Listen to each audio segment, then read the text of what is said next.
నమస్తే ఏబిఎన్ ప్రేక్షకులకు శుభోదయం స్పీడ్ న్యూస్ కు స్వాగతం. నేను నీలిమ. ఏపీలో కొత్త పాలసీలు, అమరావతిలో పనుల పరుగు, తెలంగాణలో దీపావళిలోపు రుణమాఫీ, బీఆర్ఎస్ కబ్జాలను బయటపెడతాము అన్న కాంగ్రెస్, నేడు హర్యానా సీఎంగా సైని ప్రమాణం, ఇక పాక్ గడ్డపై జయశంకర్ చురకలు, ఇలాంటి వార్తల సమాహారం స్పీడ్ న్యూస్ లో చూద్దాం.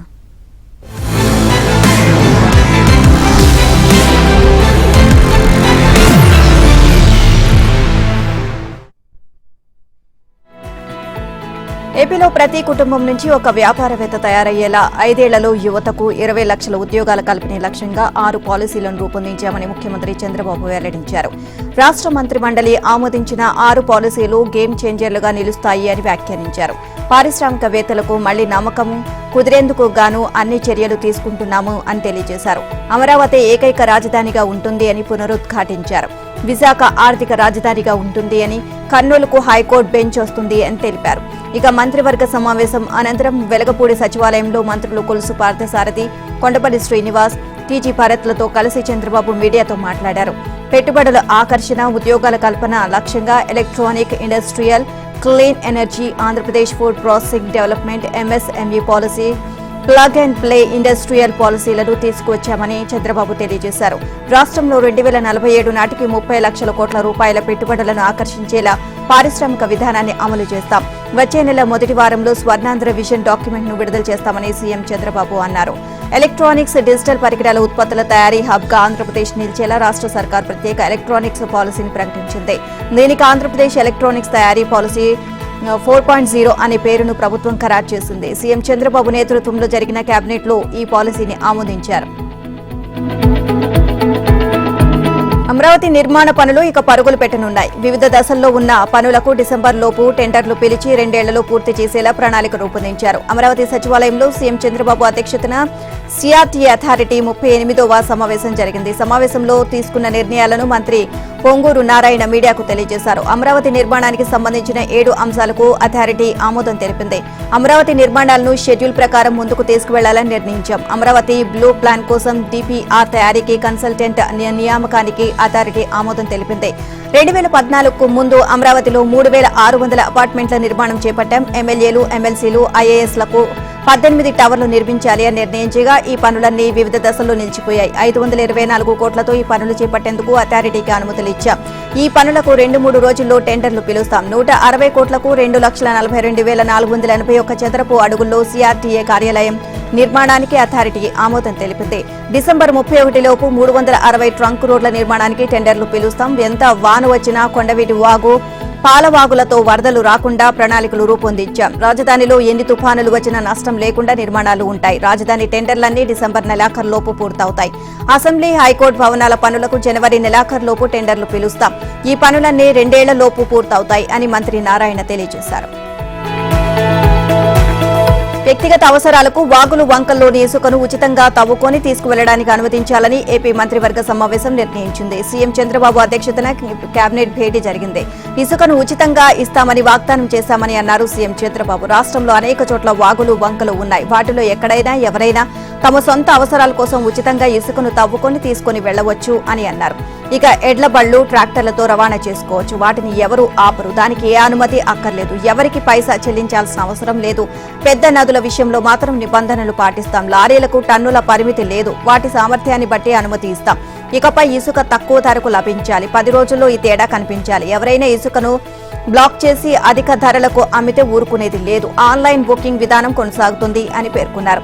వాగులు, వంకల నుంచి ప్రజలు ట్రాక్టర్లతో ఇసుక తీసుకువెళ్తుంటే పోలీసులు ఆపి జరిమానా విధిస్తున్నారని మంత్రి డివిబి స్వామి ఫిర్యాదు చేశారు. నదుల్లో ఇసుక లోడింగ్ కు కొంతమంది బాగా తక్కువ ధరకు టెండర్లు వేశారు అన్న ఫిర్యాదులపై కూడా చర్చించారు. ఇలాంటి వారి వద్ద డిపాజిట్ భారీగా తీసుకోవాలని, చేయలేకపోతే ఆ డిపాజిట్ ను జప్తు చేయాలని సీఎం సూచించారు. ఏ ఊళ్ళో ఇసుకను ఆ ఊరి వాళ్లే తీసుకోవాలి అన్న నిబంధన లేదు అన్నారు. ఏమైనా సమస్యలు ఉంటే మంత్రివర్గ ఉపసంఘం నిర్ణయం తీసుకోవాలి అన్నారు. వరద గురించి ప్రజలను అప్రమత్తం చేయడంలో ఏపీ ప్రభుత్వం అధికారులు విఫలమయ్యారని, బాధ్యులైన వారిపై చర్యలు తీసుకునేలా ఆదేశాలు ఇవ్వాలని కోరుతూ దాఖలైన బిల్పై కౌంటర్ దాఖలు చేయాలని రాష్ట్ర ప్రభుత్వాన్ని హైకోర్టు ఆదేశించింది. వ్యాజ్యంలో ప్రతివాదిగా ఉన్న కేంద్ర హోంశాఖ కార్యదర్శి, కేంద్ర అటవీ పర్యావరణ కార్యదర్శి, పురపాలక కార్యదర్శి, జలవనరుల శాఖ ఇంజనీర్ ఇన్ చీఫ్ గా నోటీసులు జారీ చేసింది. వ్యాజ్యంలో వ్యక్తిగత హోదాలో ప్రతివాదిగా ఉన్న సీఎం చంద్రబాబుకు నోటీసులు ఇచ్చేందుకు నిరాకరించింది. విచారణను 8 వారాలకు వాయిదా వేసింది. ఈ మేరకు హైకోర్టు ప్రధాన న్యాయమూర్తి జస్టిస్ ధీరజ్ సింగ్ ఠాగూర్, జస్టిస్ చీమలపాటి రవితో కూడిన ధర్మాసనం ఉత్తర్వులు ఇచ్చింది. కృష్ణానదితో పాటు కొండవీటి వాగు, బుడమేరు వాగు ప్రవాహాలకు అవరోధంగా ఉన్న అక్రమ నిర్మాణాల తొలగింపునకు ఆదేశాలు ఇవ్వాలని కోరుతూ ఒంగోలుకు చెందిన విశ్రాంత పాత్రికేయుడు నాతాని భూపతిరావుకు హైకోర్టులో ప్రజా ప్రయోజన వ్యాజ్యం దాఖలు చేశారు. ఈ పిల్ విచారణకు రాగా పిటిషనర్ తరపున న్యాయవాది కాసా జగన్మోహన్ రెడ్డి వాదనలు వినిపిస్తూ ఈ ఏడాది ఆగస్టు 30, 31వ తేదీల్లో భారీ వర్షాలు కురుస్తాయని వాతావరణ శాఖ హెచ్చరికలు జారీ చేసింది అన్నారు. అప్పటికి కృష్ణా బేసిన్లో ప్రాజెక్టులన్నీ నిండిపోయాయి అన్నారు. గేట్లు ఎత్తడం వల్ల బుడమేరుకు వరద పెరుగుతుంది అని తెలిసినప్పటికీ అధికారులు ప్రజలను అప్రమత్తం చేయలేదు అన్నారు. అడ్వకేట్ జనరల్ దమ్మాలపాటి శ్రీనివాస్ స్పందిస్తూ వ్యాజ్యంలో ముఖ్యమంత్రి చంద్రబాబును వ్యక్తిగత హోదాలో ప్రతివాదిగా చేర్చడంపై అభ్యంతరం వ్యక్తం చేశారు. దురుద్దేశపూర్వకంగా ముఖ్యమంత్రిని వ్యాజ్యంలో ప్రతివాదిగా చేర్చారన్నారు. ఇరువైపుల వాదనలు పరిగణలోకి తీసుకున్న ధర్మాసనం ముఖ్యమంత్రి చంద్రబాబు మినహా వ్యాజ్యంలోని ఇతర ప్రతివాదులకు నోటీసులు జారీ చేసింది. విచారణను వాయిదా వేసింది. విశాఖ శారదా పీఠాధిపతి స్వరూపానందపై గతంలో అడపాదడపా ఆరోపణలు, విమర్శలు వచ్చాయి. జగన్ ముఖ్యమంత్రి కాగానే ఆయన రాజగురువుగా మారిపోయారు. జగన్ కు ఆయన సర్కారుకు స్వామీజీ ఎంత చెబితే అంత. 225 కోట్ల విలువైన భూమిని కేవలం 15 లక్షలకు జగన్ సర్కార్ దారాదత్తం చేసింది. కూటమి ప్రభుత్వం వచ్చాక ఈ భూ కేటాయింపులను రద్దు చేయాలని సీఎం చంద్రబాబు ఆదేశించారు. రెవెన్యూ శాఖ ఫైలు పంపి 2 నెలలు అయినా అతీగతి లేదు. సీఎం ఆమోదం కోసం వెళ్లకుండానే వెనక్కి వచ్చేసింది. ఏం జరిగిందో ఆ సాములోరికే తెలియాలి. ఇక ప్రభుత్వంలో మరెవరినో పట్టుకుని మంత్రాంగం నడిపారు అన్న విమర్శలు వెల్లువెత్తుతున్నాయి. ఈ వ్యవహారంలో ఓ కీలక మంత్రి ప్రమేయం ఉంది అన్న చర్చ జరుగుతోంది. విశాఖ జిల్లాలో భీమిలి సముద్ర తీరాన ఉంది. అక్కడ వేదిక్ పాఠశాల, ఇతర ఆధ్యాత్మిక కార్యకలాపాల ఏర్పాటు కోసం 15 ఎకరాలు కేటాయించాలని 2021లో జగన్ సర్కార్ను శారదాపీఠం కోరింది. వెంటనే రెవెన్యూ శాఖ విశాఖ కలెక్టర్ నుంచి ప్రతిపాదనలు తెప్పించుకుంది. శారదాపీఠం కోరుతున్న భూమి భీమిలి మండలం కొత్తవలస కొండపై ఉందని, అక్కడ ఎకరం రిజిస్ట్రేషన్ విలువ 1.89 కోట్లు ఉంది అని, ఆ మేరకు భూమిని కేటాయించవచ్చు అని ప్రభుత్వానికి కలెక్టర్ నివేదించింది. ఇక నాటి ముఖ్యమంత్రికి శారదా పీఠాధిపతి రాజగురువు కావడంతో రెవెన్యూ శాఖ స్వామి భక్తిని ప్రదర్శించింది. ఆంధ్రప్రదేశ్ ల్యాండ్ మేనేజ్మెంట్ అథారిటీలో భూ కేటాయింపును ఖరారు చేసింది. కలెక్టర్ ప్రతిపాదించినట్లు కాకుండా ఎకరం లక్షకే ఇవ్వాలని సిఫార్సు చేసింది. అంతే, శారదా పీఠానికి 15 ఎకరాల భూమిని కేటాయిస్తూ 2021 నవంబర్ 29న రెవెన్యూ శాఖ ఉత్తర్వులు జారీ చేసింది. ఏపీలో అన్న క్యాంటీన్లకు టీడీపీ జెండా రంగులు వేస్తున్నారు అని పేర్కొంటూ దాఖలు చేసిన పిల్ రాజకీయ కారణాలతో వేసినట్లు ఉందని హైకోర్టు వ్యాఖ్యానించింది. ఈ వ్యవహారంపై పూర్తి వివరాలతో కౌంటర్ దాఖలు చేయాలి అని వ్యాజ్యంలో ప్రతివాదులుగా ఉన్న ప్రభుత్వ ప్రధాన కార్యదర్శి, పురపాలక శాఖ ముఖ్య కార్యదర్శికి నోటీసులు జారీ చేసింది. కౌంటర్ దాఖలు అనంతరం బిల్ దాఖలు వెనుక ఉన్న రాజకీయ కారణాలను పరిశీలిస్తామని పేర్కొంటూ విచారణను 6 వారాలకు వాయిదా వేసింది. ఈ మేరకు హైకోర్టు ప్రధాన న్యాయమూర్తి జస్టిస్ ధీరజ్ సింగ్ ఠాగూర్, జస్టిస్ చీమలపాటి రవిలతో కూడిన ధర్మాసనం ఉత్తర్వులు ఇచ్చింది. రాష్ట్రంలోని అన్న క్యాంటీన్లకు టీడీపీ జెండా రంగులు వేస్తున్నా అధికారులు పట్టించుకోవడం లేదు అని పేర్కొంటూ ఏపీ ఎన్జీఓ సంఘం పూర్వ అధ్యక్షుడు చంద్రశేఖర్ రెడ్డి హైకోర్టులో పిల్ దాఖలు చేశారు. ఈ విషయంలో గత ప్రభుత్వంలో అధికారులు కోర్టు ధిక్కరణ కేసులు కూడా ఎదుర్కొన్నారని వివరించారు. ఈ సందర్భంగా ధర్మాసనం జోక్యం చేసుకుంటూ ప్రస్తుత ఫోటోలను పరిశీలిస్తే అన్న క్యాంటీన్ భవనంపై ఉన్న ట్యాంకుకు నీలం రంగు ఉంది కదా అని ప్రశ్నించింది. క్యాంటీన్ కు పసుపు, ఎరుపు రంగులు కూడా ఉన్నాయి అని గుర్తు చేసింది. ఏ రంగు ఏ పార్టీకి చెందిందో ఎలా గుర్తించగలము అని ప్రశ్నించింది. ఇక గత ప్రభుత్వ హయాంలో ఉన్న క్యాంటీన్లకు ఏ రంగులు ఉన్నాయని ప్రశ్నించింది. పిటిషనర్ తరపున సీనియర్ న్యాయవాది బదులిస్తూ గత ప్రభుత్వం అన్న క్యాంటీన్ను మూసివేసిందని, కూటమి ప్రభుత్వం వచ్చిన తర్వాతే వాటిని తిరిగి తెరిచారు అని తెలిపారు. గత ప్రభుత్వంలో గనులు, ఇసుక, మద్యం వంటి వాటిని ఆదాయ వనరులుగా మార్చుకున్న వైసీపీ నేతలు చెత్తను వదలలేదు. చెత్త నుంచి సంపదను సృష్టించాలి అనేది ప్రస్తుత ఏపీ సీఎం చంద్రబాబు నినాదమైతే, చెత్త నుంచి కూడా సొమ్ములు పిండుకోవాలి అన్నది నాటి వైసీపీ పాలకుల నైజంగా కనిపించింది. ఇక చెత్త కుంభకోణంలో 200 కోట్లు దోచుకున్నట్లు ఫిర్యాదు రావడంతో కూటమి ప్రభుత్వం విజిలెన్స్ విచారణకు ఆదేశించింది. గత ప్రభుత్వంలో 570 కోట్ల విలువైన స్వచ్ఛాంధ్ర కార్పొరేషన్ పనుల సామర్థ్యం, అర్హత లేని 2 సంస్థలకు అప్పగించి నిబంధనలను తొంగలో తొక్కారు. కరకట్ట కమలహాసన్ గా పేరొందిన వైసీపీ మాజీ ఎమ్మెల్యే ఒకరు, జగన్ భక్తురాలిగా పేరుగాంచిన ఐఏఎస్ అధికారితో కుమ్మక్కై చిలుకలూరిపేటకు చెందిన ఒకే కాంట్రాక్టర్తో టెండర్ వేయించినట్లు ఆరోపణలు వెల్లువెత్తుతున్నాయి. మున్సిపల్ పంచాయతీరాజ్ మంత్రిత్వ శాఖల ఆధ్వర్యంలో స్వచ్ఛాంధ్ర కార్పొరేషన్ పనిచేస్తుంది. 2014-19 మధ్య కాలంలో దాదాపు 20 మంది కాంట్రాక్టర్లు టెండర్లు దాఖలు చేసి పట్టణ, స్థానిక సంస్థల్లో పనులు చేశారు. అయితే వైసీపీ ప్రభుత్వ హయాంలో 2 సంస్థలు మాత్రమే ఈ శాఖలో టెండర్లు వేసి పనులు దక్కించుకున్నాయి. జగన్ కు సన్నిహితుడైన ఎమ్మెల్యే తన బినామీతో టెండర్ వేయించినట్లు ఆరోపణలు వస్తున్నాయి. వైసీపీ ప్రధాన కార్యదర్శి, ప్రభుత్వ మాజీ సలహాదారు సజ్జల రామకృష్ణారెడ్డికి మంగళగిరి రూరల్ పోలీసులు నోటీసులు జారీ చేశారు. టీడీపీ కేంద్ర కార్యాలయంపై జరిగిన దాడి కేసులో గురువారం ఉదయం 10 నుంచి సాయంత్రం 4 గంటల మధ్య విచారణకు రావాలని నోటీసుల్లో పేర్కొన్నారు. ఈ విషయాన్ని కేసు దర్యాప్తు అధికారి వై శ్రీనివాసరావు మీడియాకు తెలియజేశారు. 2021 అక్టోబర్ 19న వైసీపీ ముఖలు మంగళగిరి బైపాస్ రోడ్లోని టీడీపీ కేంద్ర కార్యాలయంపై దాడికి పాల్పడ్డారు. ఇక ఈ కేసులో మొదటి నిందితుడిగా ఉన్న ఎమ్మెల్సీ లేళ్ల అప్పిరెడ్డి ప్రధాన అనుచరుడు పానుగంటి చైతన్య కోర్టులో లొంగిపోయారు. మాజీ ఎంపీ నందిగం సురేష్ తో సహా 28 మందిని అరెస్ట్ చేశారు. మిగతా వారు కోర్టును ఆశ్రయించి రక్షణ ఉత్తర్వులు తెచ్చుకున్నారు. అయితే ఇంటీరియం ప్రొటెక్షన్ ఉత్తర్వులు జారీ విచారణకు అవరోధం కాదని పోలీసులు చెబుతున్నారు. దీనిలో భాగంగానే సజ్జల విదేశాలకు వెళ్లకుండా ఇప్పటికే లుకౌట్ నోటీసులు జారీ చేశారు. తాజాగా గురువారం విచారణకు రావాలని నోటీసులు ఇచ్చారు. తనకు నోటీసులు జారీ చేయడాన్ని సజ్జల సహించలేకపోయారు. పోలీసులపై చిందులు తొక్కారు. చేతిలో అధికారం ఉందని నోటీసులు ఇస్తారా? దీన్ని బరితెగింపు అనాలా, పొగరు అనాలా, ఇంకేమైనా అనాలా? అసలు రాష్ట్రంలో ప్రజాపాలన నడుస్తోందా అని సజ్జల మండిపడ్డారు. ఇక చైతన్య కస్టడీకి పోలీసులు పిటిషన్ వేశారు. టీడీపీ ఆఫీసుపై దాడి కేసులో పాల్గొన్న పానుగంటి చైతన్యను విచారించేందుకు 10 రోజులు కస్టడీకి ఇవ్వాల్సిందిగా మంగళగిరి రూరల్ పోలీసులు బుధవారం కోర్టులో పిటిషన్ దాఖలు చేశారు. వైసీపీ హయాంలో రాజ్యాంగేతర శక్తిగా వ్యవహరించి హేయమైన భాషలో సోషల్ మీడియాలో చెలరేగిన రౌడీ షీటర్ బోరుగడ్డ అనిల్ ను పోలీసులు ఎట్టకేలకు అదుపులోకి తీసుకున్నారు. మాజీ సీఎం జగన్ కు బంధువు అని చెప్పుకుంటూ ఆయనపై ఎవరు విమర్శలు చేసినా వెంటనే సోషల్ మీడియాలో అనిల్ చెలరేగిపోయారు. అయితే రాష్ట్రంలో కూటమి ప్రభుత్వం రావడంతో అనిల్ అజ్ఞాతంలోకి వెళ్లిపోయారు. కొంతకాలం హైదరాబాద్, బెంగళూరు ప్రాంతాల్లో ఉన్నట్లు పోలీసులు గుర్తించారు. అయితే మొదట్లో అనిల్ ను పట్టుకున్నందుకు పోలీసులు ప్రయత్నించినా ఓ ఉన్నతాధికారి కారణంగా సైలెంట్ అయిపోయారు. ఇక ఇంతలో టీడీపీ ఆఫీసుపై దాడి కేసు, చంద్రబాబు ఇంటిపై దాడి కేసులో పోలీసులు వ్యవహరిస్తున్న తీరును పసిగట్టిన అనిల్ ఇక తాను సేఫ్ అనుకున్నారు. ఇక ఈ క్రమంలోనే గుంటూరులోని అమరావతి రోడ్లో ఉన్న తన ఇంటికి ఇటీవల వచ్చేశారు. దీంతో పట్టాభిపురం పోలీసులు ఆయన ఇంట్లోనే అదుపులోకి తీసుకున్నారు. పోలింగ్ తర్వాత కౌంటింగ్ కు ముందు అనిల్ సోషల్ మీడియాలో చేసిన దూషణలు, బెదిరింపులపై జూన్ 1న నమోదైన కేసులో అదుపులోకి తీసుకున్నట్లు తెలుస్తుంది. అనిల్ చేసిన అరాచకాలకు లెక్కే లేదు. చంద్రబాబు, పవన్ కళ్యాణ్, నారా లోకేష్ మొదలు నాటి వైసీపీ అసమ్మతి నేతలైన రఘురామకృష్ణంరాజు, కోటంరెడ్డి శ్రీధర్ రెడ్డి వంటి నేతలను హెచ్చరికలతో హడలెత్తించారు. రాష్ట్ర వ్యాప్తంగా బోరుగడ్డ అనిల్ పై సుమారు 15 వరకు క్రిమినల్ కేసులు నమోదయ్యాయి.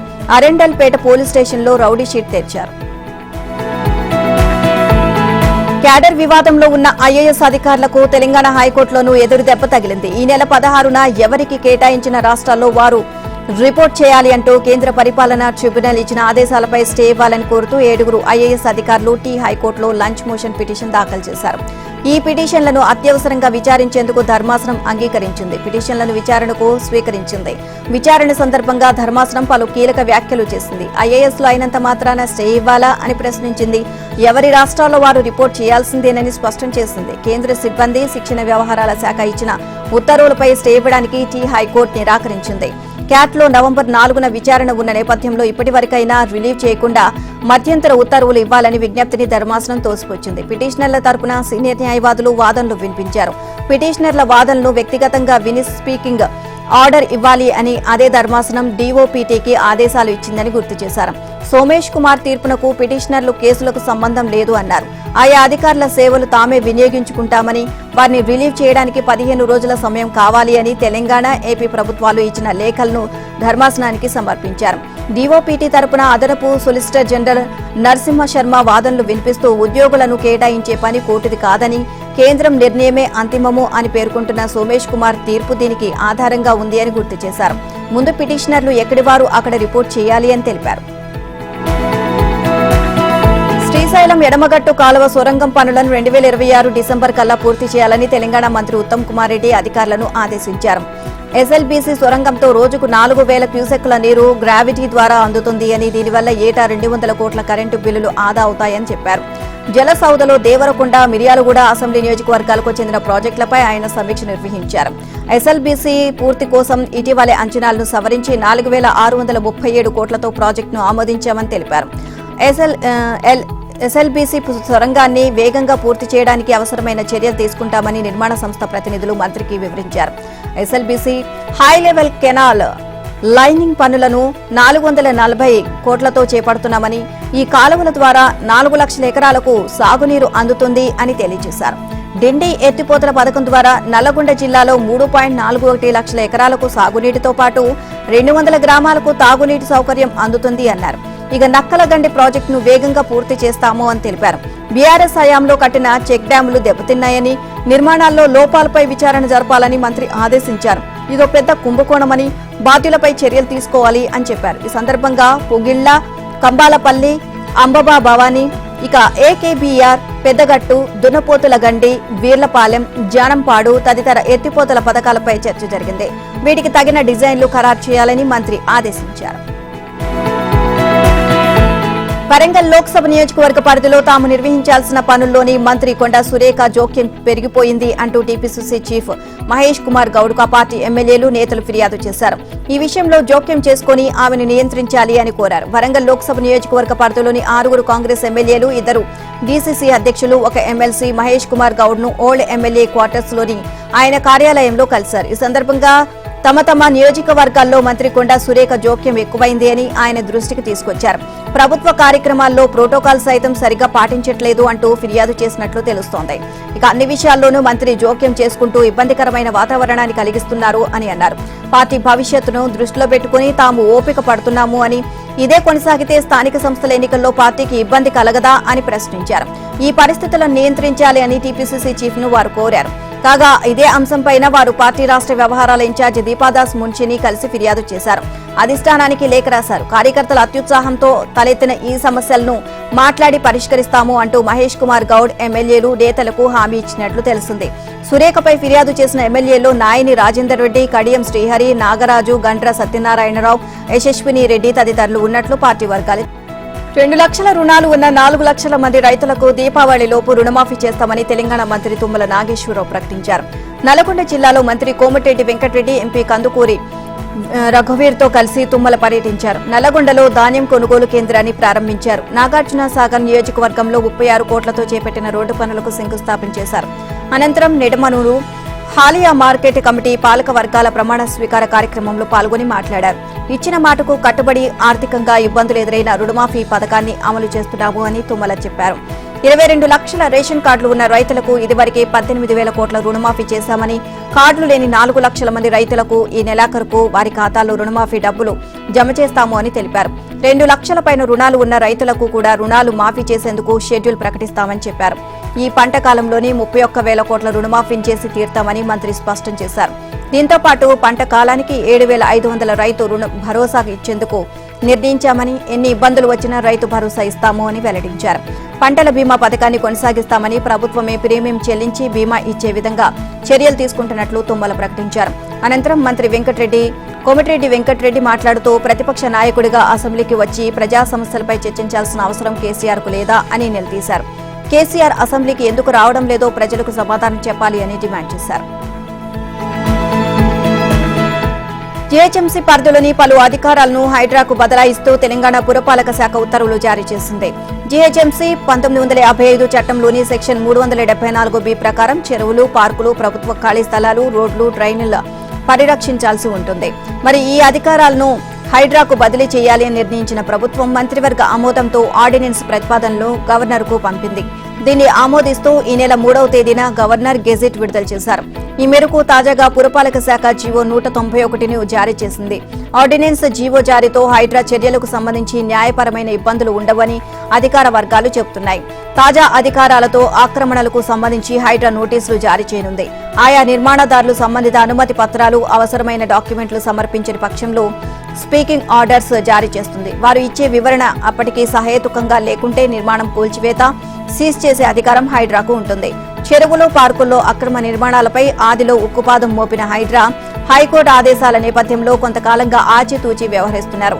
ఆక్రమణలకు సంబంధించిన ఫిర్యాదులపై క్షేత్రస్థాయి పరిశీలన చేపట్టడంతో పాటు చెరువుల వాస్తవ విస్తీర్ణం, FTL, బఫర్ జోన్ నిర్ధారణపై దృష్టి సారించింది.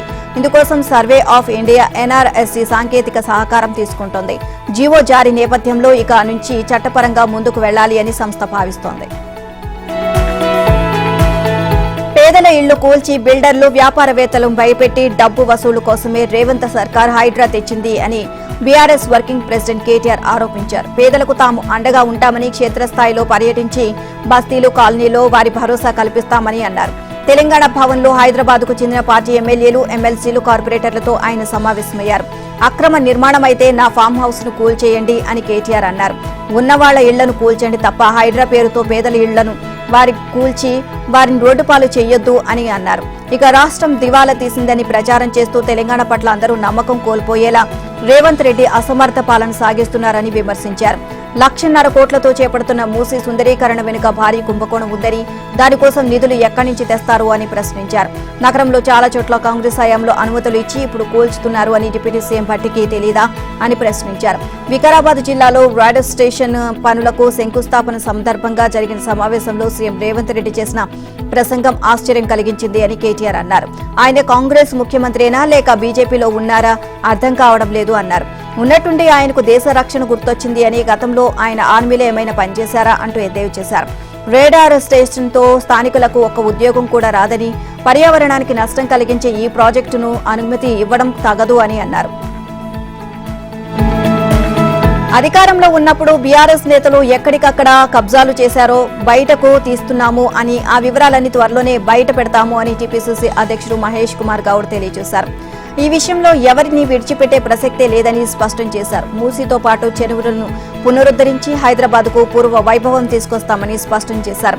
మూసీ ప్రక్షాళన, హైడ్రాపై బీజేపీ, బీఆర్ఎస్ నేతలు సోషల్ మీడియాలో తప్పుడు ప్రచారం చేస్తున్నారు అని మండిపడ్డారు. వారు ఎన్ని నాటకాలు ఆడినా ప్రజలు నమ్మడం లేదు అని పేర్కొన్నారు. ఇక అబద్దపు ప్రచారంతో బీఆర్ఎస్ తృప్తి చెందుతుండవచ్చు అని, కానీ దీర్ఘకాలంలో ఆ పార్టీ నష్టపోతుంది అన్నారు. గాంధీ భవన్ లో హైదరాబాద్ జిల్లాలో పార్టీ బలోపేతం, జీహెచ్ఎంసీ ఎన్నికల సన్నద్దతపై నేతలు, జీహెచ్ఎంసీ కార్పొరేటర్లతో ఆయన సమీక్ష నిర్వహించారు. జీహెచ్ఎంసీ ఎన్నికల్లో 100% సీట్లను గెలుస్తామని మహేష్ కుమార్ గౌడ్ ధీమా వ్యక్తం చేశారు. మూసీ ప్రక్షాళన పేరుతో మేము పేదల ఇళ్లు కూల్చడం లేదని, నదీ గర్భంలో ఉన్న కట్టడాలను మాత్రమే తొలగిస్తున్నామని చెప్పారు. ఇక మూసీ నదీ ప్రక్షాళనపై ప్రతిపక్షాల విధానమేంటో చెప్పాలి అని డిమాండ్ చేశారు. హైడ్రా అంశంపైన తాజా సమీక్షలో చర్చించినట్లు తెలియజేశారు. పార్టీలో కష్టపడ్డ నేతలకు పదవులు ఇస్తున్నామని, రానున్న రోజుల్లో అందరికీ సముచిత స్థానం దొరుకుతుంది అని అన్నారు. టీపీసీసీ అధ్యక్షులు మహేష్ కుమార్ గౌడ్ క్రమశిక్షణ ఉల్లంఘిస్తే ఎంత పెద్దవారైనా ఉపేక్షించేది లేదు అని హెచ్చరించారు. అందరూ పార్టీ లైన్లోనే పనిచేయాల్సిందేనని స్పష్టం చేశారు. ప్రభుత్వ సంక్షేమ కార్యక్రమాలను ప్రజల్లోకి తీసుకువెళ్లాలి అని సూచించారు. బంగాళాఖాతంలో వాయుగుండం ప్రభావంతో ఎడతెరిపి లేకుండా కురుస్తున్న వర్షాలకు దక్షిణ కోస్తా, రాయలసీమల్లో పలు జిల్లాల్లో అతలాకుతలమవుతున్నాయి. వాయుగుండం తీరం దిశగా వస్తున్నందున 8 జిల్లాలకు ఆకస్మిక వరద హెచ్చరిక జారీ చేశారు. బుధవారం రాత్రి నుంచి గురువారం ఉదయం వరకు నెల్లూరు, చిత్తూరు, తిరుపతి, అన్నమయ్య జిల్లాలో భారీ నుంచి అతి భారీ, అక్కడక్కడ కుంభవృష్టి, కడప, ప్రకాశంతో పాటు పల్నాడు, గుంటూరు జిల్లాలో భారీ నుంచి అతి భారీ వర్షాలు కురిసే అవకాశం ఉన్నందున లోతట్టు, చెరువులు, నదులుండే ప్రాంతాల్లో వరద ముప్పు ఉంటుంది అని వాతావరణ శాఖ అధికారులు హెచ్చరికలు జారీ చేశారు. వాయుగుండం తీరం దాటే సమయంలో బాపట్ల, కర్నూలు, నంద్యాల, శ్రీ సత్యసాయి, అనంతపురం జిల్లాలోనూ వర్షాలు పెరుగుతాయి. ఇక గురువారం దక్షిణ కోస్తా సీమల్లో అనేక చోట్ల, ఉత్తర కోస్తాలో పలు చోట్ల వర్షాలు కురుస్తాయని వాతావరణ శాఖ తెలియజేసింది. మరోవైపు దక్షిణ బంగాళాఖాతంలో ఏర్పడిన అల్పపీడనం బలపడి నైరుతి బంగాళాఖాతంలో వాయుగుండంగా ఏర్పడిందని హైదరాబాద్ వాతావరణ కేంద్రం తెలిపింది. దీని ప్రభావంతో తెలంగాణలోని కొన్ని జిల్లాల్లో మోస్తరు వర్షాలు కురిసే అవకాశం ఉందని ప్రకటించింది. పలు ప్రాంతాల్లో ఉరుములు, మెరుపులతో పాటు గంటకు 30 నుంచి 40 కిలోమీటర్ల వేగంతో ఈదురుగాలులు వీచే వీలుంది అని వెల్లడించింది. ఆదిలాబాద్, ఆసిఫాబాద్, భద్రాద్రి కొత్తగూడెం, ఖమ్మం, నల్లగొండ, సూర్యాపేట, వనపర్తి, జోగులాంబ, గద్వాల జిల్లాలోని కొన్ని ప్రాంతాల్లో మోస్తరు నుంచి భారీ వర్షాలు కురిసే అవకాశం ఉంది అని తెలిపింది. ఆ జిల్లాలో ఎల్లో అలర్ట్ జారీ చేసింది. కేంద్రం ప్రభుత్వ ఉద్యోగులకు దీపావళి కానుక ప్రకటించింది. DA 3% పెంచేందుకు కేంద్ర కేబినెట్ ఆమోద ముద్ర వేసింది.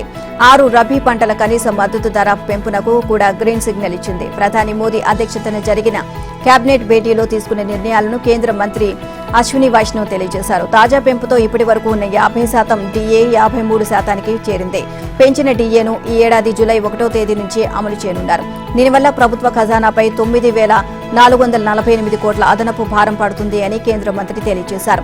ఇక డీఏ పెంపుతో దాదాపు 1 కోటి మంది ఉద్యోగులు, పెన్షనర్లు ప్రయోజనం పొందుతారని అన్నారు. పెరుగుతున్న ధరలను దృష్టిలో ఉంచుకుని డీఏను కేంద్రం ఏటా 2 సార్లు సవరిస్తూ ఉంటుంది. సార్వత్రిక ఎన్నికలకు ముందు మార్చిలో డీఏను 4% పెంచింది.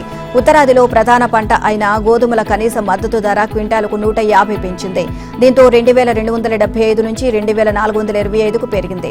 అత్యధికంగా ఆవాలకు 300 పెంచారు. దీంతో 5,650 నుంచి 5,950కి పెరిగింది.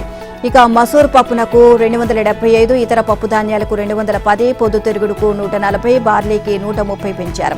రైతుల ఆదాయం పెంచేందుకు రబీ పంటల మద్దతు ధర పెంచామని కేంద్ర హోంమంత్రి అమిత్ షా పేర్కొన్నారు. హర్యానా సీఎంగా నాయబ్ సింగ్ సైని నేడు ప్రమాణం చేయనున్నారు. పంచ్కులలో జరిగిన సమావేశంలో సైనిని బీజేపీ శాసనసభాపక్ష నేతగా నూతనంగా ఎన్నికైన బీజేపీ ఎమ్మెల్యేలు ఎన్నుకున్నారు. ఇక చండీగఢ్లో సైని ప్రమాణ స్వీకార కార్యక్రమానికి ప్రధాని మోదీ, రక్షణ మంత్రి రాజ్నాథ్, కేంద్ర మంత్రులు, బీజేపీ, ఎన్డీఏ పాలిత రాష్ట్రాలు సీఎంలు హాజరు కానున్నారు. ఇక ఏపీ సీఎం చంద్రబాబు ఈ ప్రమాణ స్వీకార కార్యక్రమానికి హాజరవుతున్నారు. సైని ప్రమాణ స్వీకార కార్యక్రమం ముగిశాక పంచ్కులాలో ప్రధాని మోదీ అధ్యక్షతన ఎన్డీఏ విస్తృత సమావేశం జరగనుంది. దీనికి పవన్ కళ్యాణ్ హాజరు కానున్నారు. ఇక జమిలీ ఎన్నికలు, జనగణన, ఉమ్మడి పౌర స్మృతి తదితర కీలక అంశాలపై ఈ భేటీలో చర్చించే అవకాశాలు ఉన్నాయి. బీజేపీకి, ఎన్డీఏ పార్టీలకు మధ్య సమన్వయానికి ఒక కమిటీ ఏర్పాటు చేయవచ్చని, ఇదే సమయంలో చంద్రబాబు కీలక బాధ్యతలు అప్పగించవచ్చు అని చర్చ జరుగుతోంది. జమ్మూ కాశ్మీర్లో నేషనల్ కాన్ఫరెన్స్ ప్రభుత్వం కొలువు తీరింది. శ్రీనగర్లోని షెరీ ఇంటర్నేషనల్ కన్వెన్షన్ సెంటర్లో లెఫ్టినెంట్ గవర్నర్ మనోజ్ సిన్హా కొత్త సీఎంగా ఒమర్ అబ్దుల్లాతో ప్రమాణం చేయించారు. ఉప ముఖ్యమంత్రిగా జమ్మూకు చెందిన సురేందర్ చౌదరి, మరో 4 మంత్రులుగా ప్రమాణం చేశారు. ఈ కార్యక్రమానికి ఏఐసీసీ అధ్యక్షుడు ఖర్గే, రాహుల్ గాంధీ, ప్రియాంక తదితరులు హాజరయ్యారు. కాంగ్రెస్ 3 మంత్రి పదవులు ఆశించగా 1 మాత్రమే ఇస్తామని ఒమర్ స్పష్టం చేయడంతో ప్రభుత్వానికి వెలుపలి నుంచి మద్దతు ఇవ్వాలని కాంగ్రెస్ నిర్ణయించుకున్నట్లు సమాచారం. 2019 ఆగస్టు 5న ఆర్టికల్ 370 రద్దు చేశాక ఇటీవల జరిగిన తొలి అసెంబ్లీ ఎన్నికల్లో నేషనల్ కాన్ఫరెన్స్ 42 స్థానాల్లో నెగ్గింది. ఎన్సీ కూటమి పోటీ చేసిన కాంగ్రెస్ 6 చోట్ల గెలిచింది. 5 ఇండిపెండెంట్ ఎమ్మెల్యేలు, 1 AAP MLA, 1 CPM MLA Omar Abdullah ప్రభుత్వానికి మద్దతిచ్చారు. దీంతో మొత్తం 55 మంది ఎమ్మెల్యేల బలం ప్రభుత్వానికి ఉంది. జమ్మూ కాశ్మీర్ అసెంబ్లీలో 90 నియోజకవర్గాలకు పోటీ జరగ్గా 5 లెఫ్టినెంట్ గవర్నర్ నామినేట్ చేస్తారు. దీంతో సభలో మొత్తం సభ్యుల సంఖ్య 95 కానుంది. ఇక జమ్మూ కాశ్మీర్ ఎదుట అనేక సవాళ్లు ఉన్న ప్రస్తుత తరుణంలో సీఎం పదవి ముళ్ల కిరీటమేనని నేషనల్ కాన్ఫరెన్స్ అధ్యక్షుడు మాజీ సీఎం ఫరూక్ అబ్దుల్లా అభిప్రాయపడ్డారు. సీఎంగా తన తనయుడు ఒమర్ అబ్దుల్లా ప్రజల ఆకాంక్షలు నెరవేర్చేందుకు దేవుడు అండగా ఉంటాడు అని ఆశిస్తున్నట్లు పాకిస్తాన్లో జరుగుతున్న షాంఘై సహకార సంస్థ సదస్సులో మాట్లాడిన భారత విదేశాంగ శాఖ మంత్రి ఎస్ జయశంకర్ షెహబాజ్ షరీఫ్ ప్రభుత్వానికి చురకలు చేశారు. ఇక సీమాంతర ఉగ్రవాదం గురించి ప్రస్తావించి విమర్శలు చేశారు. 2 దేశాల మధ్య సంబంధాలు ఎందుకు దెబ్బతిన్నాయో ఆత్మ పరిశీలన చేసుకోవాలి అని సూచించారు. నమ్మకం, సహకారం, స్నేహం లోపిస్తే పొరుగువారు దూరమవుతారని వ్యాఖ్యానించారు. సరిహద్దుల్లో తీవ్రవాదం, ఉగ్రవాదం, వేర్పాటువాద కార్యకలాపాలు ఉంటే ఆ 2 దేశాల మధ్య వాణిజ్యం, అనుసంధానం, ప్రజల మధ్య సంబంధాలకు అవకాశం ఉండదు అని మంత్రి వ్యాఖ్యానించారు. ఎక్కడా కూడా పాకిస్తాన్ పేరును నేరుగా ప్రస్తావించలేదు. ఈ సమావేశం అనంతరం మంత్రి ఎక్స్ వేదికగా పోస్టు పెట్టారు. ఇస్లామాబాద్లో జరిగిన ఎస్సీఓ సదస్సులో మన దేశం ప్రకటనను వినిపించాను. కల్లోల ప్రపంచంలో మనం ఎదుర్కొంటున్న సవాళ్లకు తగిన విధంగా ఎస్సీఓ స్పందించాలి అంటూ పలు అంశాలు ప్రస్తావించారు. కెనడాలో చోటు చేసుకున్న హింసాత్మక నేరాలతో భారత అధికారులకు సంబంధం ఉంది అన్న ఆరోపణలపై అమెరికా, యూకే, ఆస్ట్రేలియా స్పందించాయి. 2 దేశాల మధ్య సాగుతున్న దౌత్య వివాదం నేపథ్యంలో కెనడాకు మద్దతుగా నిలిచాయి. నిజర్ హత్య కేసు దర్యాప్తులో తమకు సహకరించాలని కెనడా కోరుతోంది అని, కానీ భారత్ ఆ మార్గాన్ని ఎంచుకోలేదు అని అమెరికా విదేశాంగ ప్రతినిధి వ్యాఖ్యానించారు. ఇంతకుముందు చెప్పినట్లుగా ఈ ఆరోపణలు అత్యంత తీవ్రమైనవి. ఈ అంశాన్ని భారత్ సీరియస్ గా పరిగణించి దర్యాప్తులో కెనడాకు సహకరించాలి. అయితే వారు భిన్నమైన మార్గాన్ని ఎంచుకున్నారు అని పేర్కొన్నారు. కేవలం నిఘా వర్గాల సమాచారం ఆధారంగానే ఖలిస్తానీ ఉగ్రవాది హర్దీప్ సింగ్ నిజర్ హత్య కేసులో భారత ఏజెంట్ల ప్రమేయం ఉందని ఆరోపణలు చేశారని కెనడా ప్రధాని జస్టిస్ ట్రూడో అంగీకరించారు. ఆ సమయంలో తమ వద్ద ఖచ్చితమైన ఏ ఆధారాలు లేవని పేర్కొన్నారు.